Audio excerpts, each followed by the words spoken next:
Hello guys, welcome back. So now in this video, we'll be looking at something very vital to the form elements. It's called form validation. Form validation. I said initially that in a case like this, for instance, enter password and then you probably have something like, just let me use 3 letter words or 4. If I try to submit, for instance, most browsers, when you try to enter the password, it will probably tell you, okay, the password is meant to contain maybe numbers. You'll probably hear some site to tell you the password is meant to contain a capital letter, an alphabet, or special characters. In the case of this email, the HTML itself has this validation. It says that if I try to enter something, without having the at symbol, at something, oh, I submitted that. Okay, let's go back. So if I try to enter something in the email address and I just write ordinary in name, I don't have the @ symbol. The browser expects that every email address should contain an @ symbol, just like we have here, this at something.com.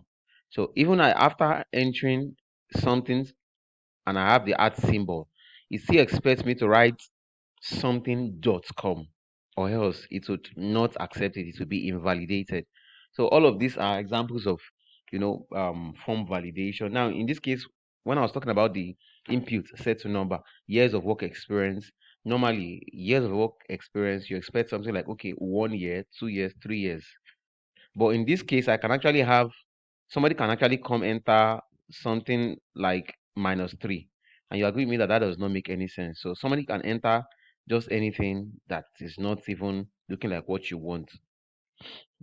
So form validation helps you to specify some rules to the user.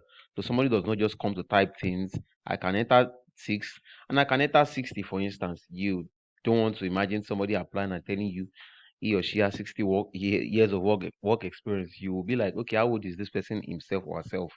So with form validation, you can specify that, okay, I think we need someone that has minimum of 2 years work experience.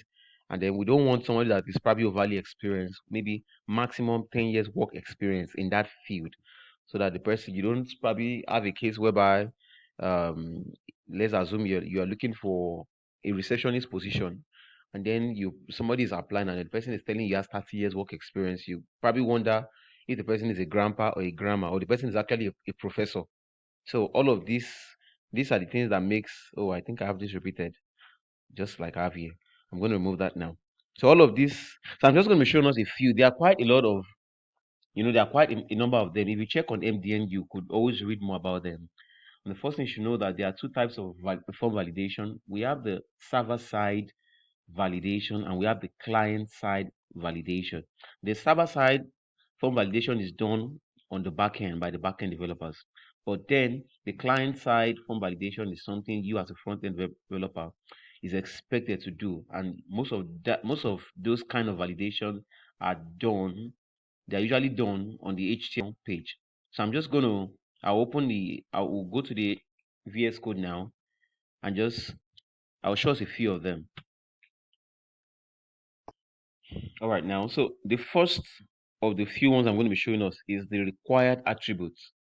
Every input, or not every input, the required attributes makes that particular line a compulsion. That is, compulsorily, a user must actually fill it. So if I have the required, you can see it already popping out here. Required, this is what it is. I have it on my input element, not on the label, on the input. If I save, what this means is that somebody no or no one should try, or no one can try to submit without filling this full name. Can you see that even while I over it, it brings out this message, please fill out this field. If I over this one, it doesn't bring that out. So the person can decide to just enter the name without entering the password or email address, and then the person can still submit that jargons. So most often than not, every of our input elements should also have the required, because if it is not compulsory, then there's no point having it there. But if you know it's compulsory, so I think the password is compulsory, we're going to have required. Official email, of course, we need the applicant, the job seeker, to also submit his or her official email. Years of experience, is it compulsory? Yes, we had the required attributes. Required Okay, let me remove this one. It's a repeat full name. What do we have next? Drop your comments. This comment now is not compulsory. It's not compulsory. The user does not compulsorily have to drop a comment. He might have no comment or question, so we won't attach it to that. So I save, and then every of them, I refresh the page. If I over this, it will pop out, fill out this field. I over this, fill out this field. Can you see? So if I enter something here, for instance, and then I probably enter something here, and I try to submit, it wouldn't even go. It will not send, because can you see that it's even popping out this already for us? It won't just go. Let me try to submit again. Let me enter something, a comment here, and try to submit. Can you see that it is not going? Rather, it is. Can you see that message? I hope. Let me do that again. I hope you saw it this time around. Can you see? It has a message. Please fill out this field with this warning, and it's bringing suggestion of names. So that is done via autocomplete. I think autocomplete is also another form validation that I think it comes with VS Code naturally, but we're just going to add it. Autocomplete. Can you see we have auto capitalize, auto focus, autocomplete? But for now, autocomplete